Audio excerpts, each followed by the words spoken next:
The craftsman, the artist. Do we remember them or just their legacy, their creations?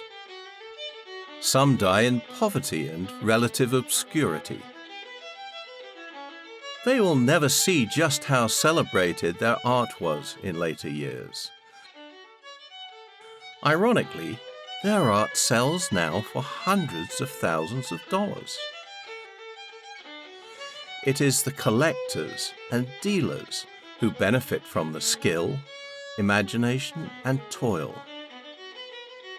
The individual has been forgotten, but sometimes their name becomes synonymous with the description of an art form.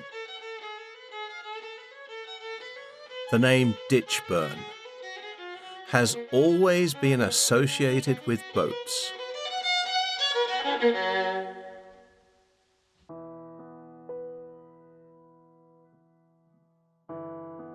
Some of the finest pleasure craft to glide the waters of Ontario and the world. So why did this boat builder for the rich and famous die penniless, buried in a pauper's grave, far from his beloved waters?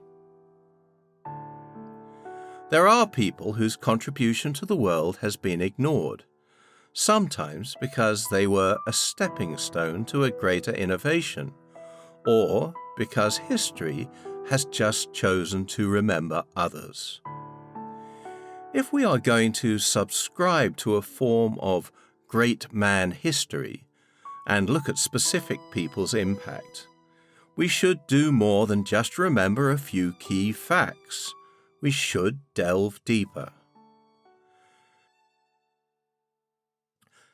Ditchburn Pleasure Boat Company operated from 1871 until approximately the 1930s, building wooden rowboats and canoes early in its history, and later gasoline-powered launches. Ditchburn is particularly known for producing high-quality mahogany launches, which have become highly prized by collectors. The Ditchburn family had boat building in their blood. A Ditchburn earned his place in marine history. William Ditchburn was the naval advisor to Queen Elizabeth I. The Ditchburn boat building tradition carried on in England for centuries, with a Ditchburn boatyard in Blackwall. The Ditchburn boatyards produced the schooner yacht Volna, built for the Grand Duke Constantine of Russia in 1818. In 1869, 4 Ditchburn descendants, the brothers William, Henry, John, and Arthur, emigrated to Canada, settling in the village of Rosso on the frontier of Ontario. When the resort industry in Muskoka began to flourish, the Ditchburn brothers turned to their family tradition of boat building. They began to construct rowboats from the upper story of William's house, close to Pratt's Hotel in Rosso. By 1874, the Ditchburns had a fleet of 24 rowboats that were rented out to visitors. After close to 20 years of building small craft in Rosso, and with Henry in charge, they moved operations to Gravenhurst in 1890. In 1904, the enterprise was run by Henry's nephew, Herb Ditchburn, who partnered with master builder Tom Gravett to reorganize the firm as the H. Ditchburn Boat Manufacturing Company. The firm built many custom-built gasoline launches and some stock models, mostly consisting of rear cockpit configuration with engine forward. As the years went on and internal combustion engine technology improved, the mainstay of Ditchburn's works was focused on launches, yachts, and speedboats. Herb Ditchburn and Thomas Grivet stepped up Ditchburn production, creating custom launches for the wealthy families of Muskoka. As many of the boats were custom built for discerning clients, the Ditchburns invited buyers to the shop. At any time, the buyers could personally view the construction of their boat, witnessing the incredible workmanship that went into every boat that they constructed. In August of 1915, the Ditchburn plant at the Gravenhurst Wharf was destroyed by fire. It then became a brick plant that was built in 1916 and still stands today. Abandoned and decrepit from the outside, it gives no illusion to the magnificent boats that were once built there. One of the first boats to be built at the new plant was the Cowandag II, a 73-foot yacht built for John Eaton. Constructed entirely of mahogany, the Cowandag II was the first large ship built by Ditchburn. In the late 1920s, Ditchburn began selling forward cockpit designs. His was the largest operation on Lake Muskoka, employing 30 men in 1921, expanding to 60 by 1923.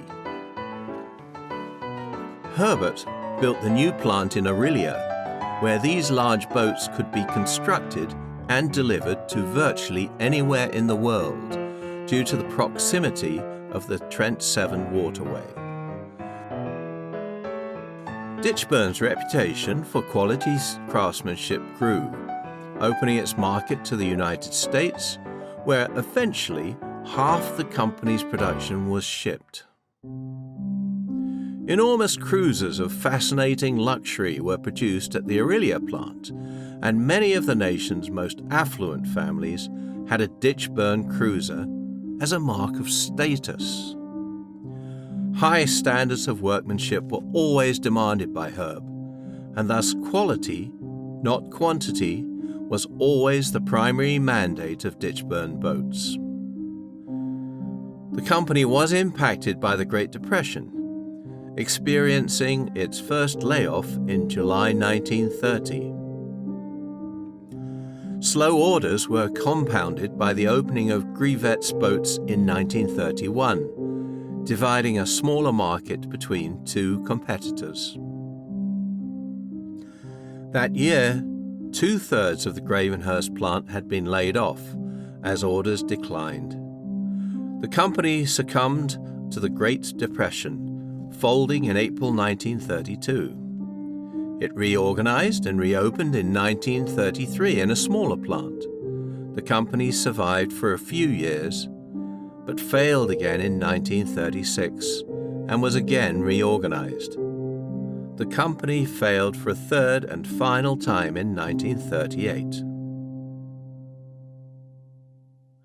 Herb Ditchburn went to work with competitor Gar Wood. Garfield Wood was already a famous powerboat racer. Wood set a new water speed record of 74.8 miles per hour in 1920 on the Detroit River using a new boat called Miss America. In the following 12 years, Wood built 9 more Miss Americas. But his tenancy at Garwood Boats would not be long. You see, Herb Ditchburn had built a 45-foot ketch-rigged sailboat called the Portia for the Senator William Fraser in 1929. Senator Fraser, born in Trenton, Ontario, had gone on to represent the area politically through the 1920s and 30s and was instrumental in bringing the RCAF base to Trenton. With the onset of World War II, the British required fast and seaworthy rescue boats to rescue downed pilots in the English Channel. Senator Fraser remembered Ditchburn and realized he knew someone who could build them. Herb responded and immediately moved to Trenton in 1940 to help out with the war effort. Garwood was also a director. Having already built many vessels for government service, Ditchburn quickly designed an 80-foot vessel very much like a motor torpedo boat that was called hospital ships. Garwood supplied his designed Liberty engines, and 6 ships were built in record time and taken on flatbeds to the East Coast to be shipped overseas. In 1942, a contract for steel tugboats was issued to Central Bridge in Trenton, and Senator Fraser again recruited Herb to join that company. Ditchburn organized the more than 200 men working for the company into an efficient production facility. Sub-assemblies were built separately and then mated at the end, with 2 vessels completed each week. Each vessel had 200 horsepower and weighed 74 tons. Between 200 and 260 invasion tugs were built between 1942 and 1945. The war ended, and so did any need for an old wooden boat builder. Herb had become a shadow of his former grandeur, and by 1950 he would be dead, penniless and buried in an unmarked grave in Trenton, Ontario, far from the Muskokas. Fondly remembered by a few who would eventually mark the resting place of the master craftsman, but mostly forgotten as a person, and only remembered as the name of a wooden boat. Sometimes great men are great only within their self-defined skills, and are in fact geniuses. They cannot take the larger view and lack what is so commonly and simply called common sense. However, many could find all the features necessary to achieve great works, wealth, and fame. So mourn the poor geniuses, but not for society's cruelty, nor for their own shortcomings, but for the works they were unable to do as a result. Behind him, he left a legacy that is second to none.